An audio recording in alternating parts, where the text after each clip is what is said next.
start my speech by congratulating those PCS members who campaigned against the BNP in this year's local elections, as Nick Griffin's one last hope of increasing his number of BNP councillors in Stoke turned into yet another electoral breakdown for the BNP.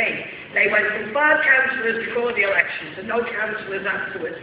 And now Britain is in charge of a party that is virtually bankrupt, is split into factions, and is expelling members all over the place to stop challenging to his leadership. Now, it was only 2 years ago that the BNP had made a major breakthrough, winning 2 seats in the European elections. Now, today, the 2009 Euro election will seem like a distant, happy memory to Nick Griffin, because thanks to the anti-fascist movement, the BNP have entered their most serious crisis yet. Now, some argue that the BNP's failure is due to David Cameron and the Tories playing the race cards. Now, there's no question that it is true that Cameron has aped some of his European counterparts, such as Nicolas Sarkozy and Angela Merkel, by launching a series of attacks on multiculturalism. And Cameron has been happy to join in with the vicious racism aimed at Muslims. But more shocking, however, has been the fact that some Labour Party politicians are now joining in, with David Cameron and Andy Burnham making statements saying that Labour has been too soft on immigration. Now, their statements have not undermined the BNP or the EDL. All they've done is to encourage them, because these statements now get used and quoted on BNP and EDL rallies. So although the BNP have received the humiliating vote in the elections, you still can't write them off as the economic crisis and the legitimisation of racism by mainstream politicians and the media means the Nazis are down, but they're certainly not out. And also, over the last 2 years, the rise of the EDL has seen a number of demonstrations against Muslims. Now, when the EDL was formed, it was founded on the hatred of Islamic extremism, but today it is now starting to act like a classic fascist organisation. I attended the Peterborough Trades Council anti-EDL demonstration, and not only did the EDL try to attack the Trades Council organised part of it, but at the same demonstration, their leader, Tommy Robinson, said that student protesters were scum and they must be stopped. And last month, a group of EDL members tried to attack a Unite Against Fascism meeting in Brighton that was attended by Labour Party members and Green Party members.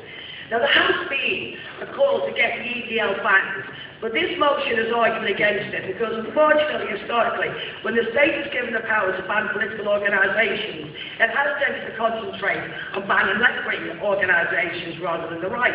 And secondly, even if the EDL does get banned, all it's going to do is reform itself under another name. So the rise of the EDL represents the anti-fascist movement with new challenges.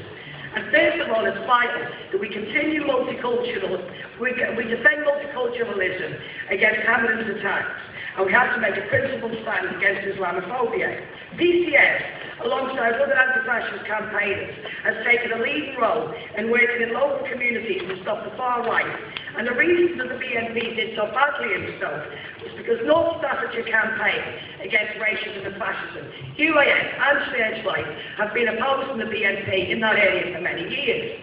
Now, UAS have also begun leafleting football grounds, such as Aston Villa, QPR and Stoke, to undermine the EDL. And as a result of this, Stoke and Northampton Town have invited UAS speakers to come and speak to the crowd at half-time. Now, fundamentally, the EDL, like every Nazi organisation before them, will try to create a movement based on the streets, which organises and evolves a movement designed to attack minority groups, socialists and trade unionists.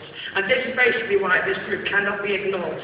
When mass counter-protests have been organised, we have been able to stop the EDL. We've done it in Tower Hamlets, we've done it in Harrow, we've done it in Luton. So basically, this country has a proud history of fighting fascism, and why today we are the beneficiaries of previous generations who have fought for our right to enjoy living in a multicultural society, and it's our role to defend that tradition. So support the motion.